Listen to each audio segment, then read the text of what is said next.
welcome back. Now, the number of job vacancies in the UK has topped 1 million for the first time on record as the economy recovers from the pandemic. Figures published by the Office of National Statistics also show that the number of employees on payrolls rose by 182,000 last month, although those figures are still 201,000 below pre-pandemic levels. Jonathan Davis is an economist and wealth manager. Jonathan, is this a false dawn of new jobs and new opportunities? Can you tell us what is going on in the jobs market? Well, I don't think there's any doubt there is a massive skill shortage, and there are job vacancies by the barrelful. I don't want to make this party political because on the one hand you've got Boris Johnson's government is the worst government in history. Hang on, you say you don't want to make it party political. You couldn't be more party political than saying that, but carry on. 30 years ago, the arch-globalist Marxist Anthony Blair said 50% of kids should go to university. Now, practically nothing on earth is more stupid than that idea.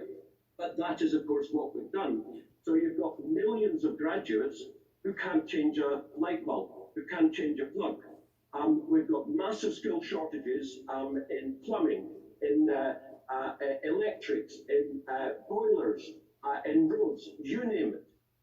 The basic fundamentals of our economy, we've got huge skill shortages. However, I'm afraid to say none of it actually matters in the sense, because going back to Johnson, Miss McVeigh, you can call me Esther, don't you worry. In the last year and a half, you, not necessarily you personally, but the politicians of this country have destroyed the economy, they've destroyed our liberties, and of course, although we've got an economic recovery just now, well, let's face it, when the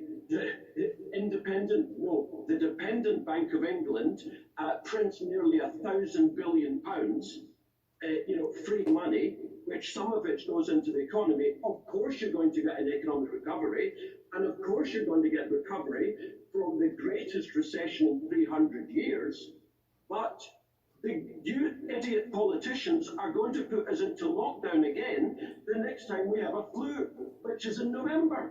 So it's all for nothing. Jonathan, can I ask you a question, listening to what you're saying there? Because actually, Caroline and I were talking last week how we need more skills, how we need more apprentices, how we need to look at what the jobs market is and train people accordingly and not have this artificial number of people who should be going to universities. Neither of us agree with that. But also listening to what you're saying there, do you believe that the economy should have been opened much sooner, that we shouldn't have been in lockdown? I'm trying to sort of figure out how we're going to solve the situation. So I get your first bit, there's jobs there, but have we got the right people in the right place with the right training?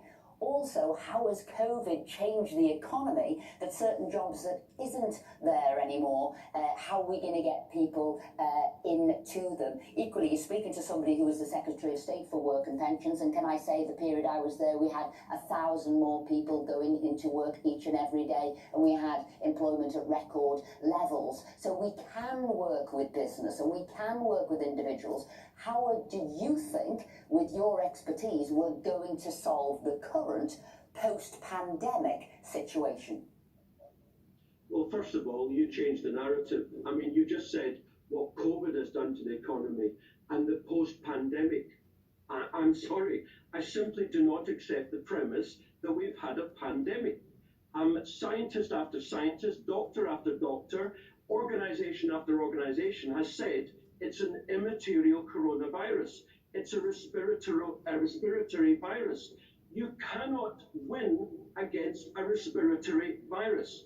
Florida didn't lock down. Texas didn't lock down. Sweden didn't lock down. There are many other places in the world which didn't lock down, and funny enough, they haven't had any material difference in the number of cases or the number of deaths. So The premise Jonathan, if we bring it back, because within this studio, and there's usually three of us, and we've all got very different views on the pandemic, and also somebody like me voted against many of the measures, and I would have liked to have seen the economy open up quicker, because I was concerned with there's a cost of lockdown and there's also a cost of COVID, and we have to look at all of those in the round. The waiting lists in the NHS now, people with mental health, and also the poverty we've inflicted. So we've got many views in this studio here now, but what we're talking about and why we've got you on as a guest is there's 1 million vacancies out there. How are we going to get people into those jobs? We've got to look forward now, and there will be an investigation looking at what happened, but now that we've had the vaccine rollout, now that the economy is opening up, how do we make the best of where we are and get people into jobs? And that's my question to you. Getting people into jobs, how are we going to do it? Yeah, as I say, stop with the rhetoric of the vaccine rollout. They are not vaccines. Let me answer your question. We should never lock down again. It's as simple as that. We should have more free markets. All right. Okay. Businesses. Yeah. Okay, Jonathan. Look, we want to talk about the 1 million jobs. We're gonna, we can move on. What the pandemic has clearly shown is that there is a distortion in our job market. Actually, if you've got these vacancies, we needed to sort them out a long time before. But what Jonathan needs to come back on, and I agree with this, when we talk about, the pandemic, when we talk about COVID, when we talk about the changing views and the changing shape of the UK, he can come back on, but that's a different debate. Honestly, I think we were talking about jobs.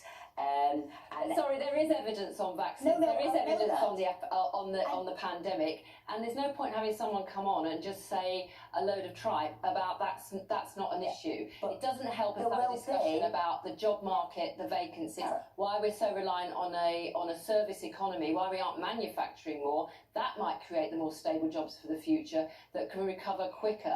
And Caroline, sorry, Jonathan, no offence, but not helpful. We gave him many opportunities to answer the question. You did. He didn't want to do that. His debate wasn't three strikes and you're out. Yeah, sorry about that. His debate wasn't for now. It could be for another time, but we were talking about those jobs, and we were talking about different things too. How are we going to get those people trained to take the opportunities of those jobs? What are we going to do about HGV drivers? How are we going to get people working back in, whether it's recreational, whether it is hospitality, whether it's back in manufacturing? I think part of the discussion is, Esther, is that, with all those vacancies, we maybe should be asking people why they don't want to do these jobs.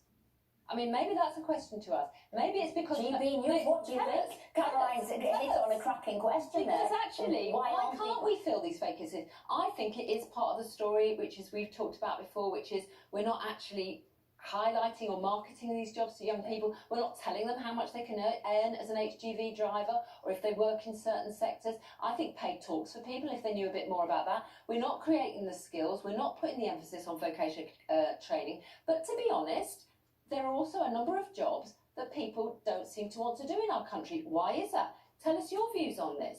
What are the vacancies that are out there? That's what we need to get into, I think. Well, I think we've hit on a cracking point. And you know what? We're going to be coming back to this point next week, because there'll probably still be 1 million vacancies. It's not going away. It's not going away. GB views at gbnews.uk. Caroline and I want to know what you're doing. And we also want to know how much you get paid if you're an HGV driver. I want to know that. A little bit more money now, because supermarkets are offering them some more money. That's market economy for you. If you need those drivers, pay them a bit more. Anyway, Caroline. We've got to move on.